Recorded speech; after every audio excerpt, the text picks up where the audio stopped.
We are a few hours away from crowning the women's 100-meter Olympic world champion, and today we're going to be talking about can Sha'carri Richardson break the current Olympic record of 10:61 held by Elaine Thompson-Herah, go into what are some of the times that she's going to need to do, how she's going to be able to potentially beat that. It looks like based off of the heats that the track is very fast. I think there is a ton of capability if we have legal wind and if she's able to get a good start, then she should be able to be in a very good place.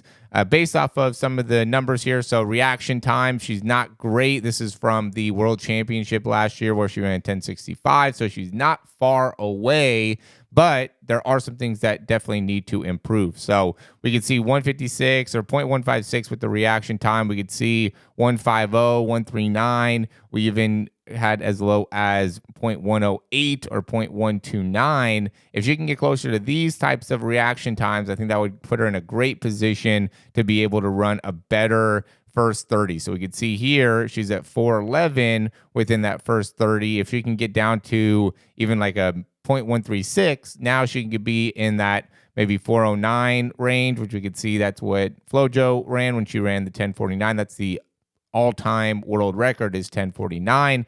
Really, she doesn't need to get that low because that ends up being the weaker part of her run is the first 30 meters, first 60 meters. She's at 694, where when we look at some of the top runners, we could see Flojo is at 687. Elaine Thompson in the last Olympics was at 687.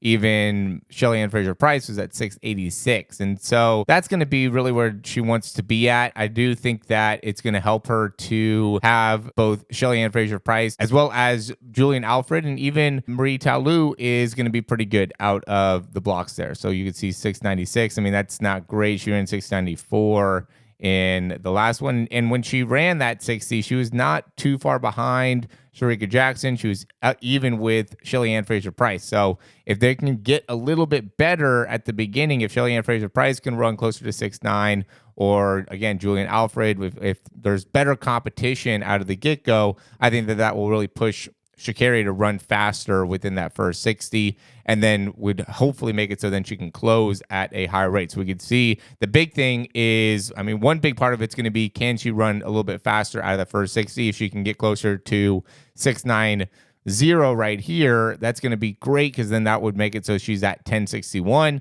But in order to break that 1061, now she's got to be able to get a little bit better with the close. So the idea would be get as close to 690 as possible within the first 60.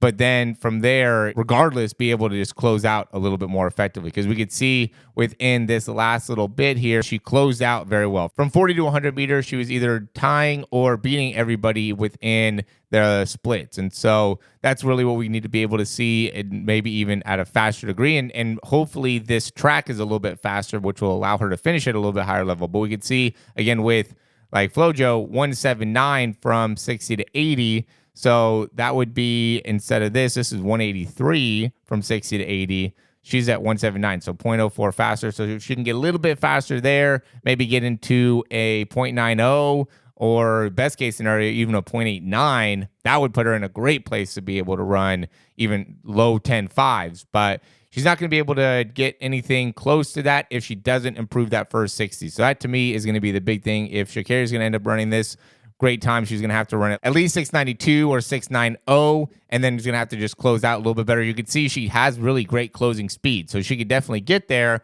But we could see with, like, again, Shelly-Ann, we could see with Elaine Thompson, 686, 687, and even Flojo, 687. So that's going to be a big part of her races. Can she get into the 6'9" or under with the 60? I don't think she could really get under, I think, but closer to 6'90" or 6'91". And that's really what we're looking for here, is what does Sha'carri Richardson need to do to be able to beat the Olympic record 1061? Let me know if you guys think it's possible down in the comments, and what she's going to need to do in order to get there. I did do a video earlier on about the predictions going in. We unfortunately don't have Shericka Jackson in the 100-meter anymore. She's focusing on the 200-meter. When I made the video, that wasn't the case. But now the main competition ends up being, obviously, Sha'carri's a big favorite, and then we have Julian Alfred. We still have Shelly-Ann Fraser-Pryce. You can't overlook her. I also think Morey, she ran a sub 10.9 in the heats, and so she's definitely primed and ready to run something very, very special as well. So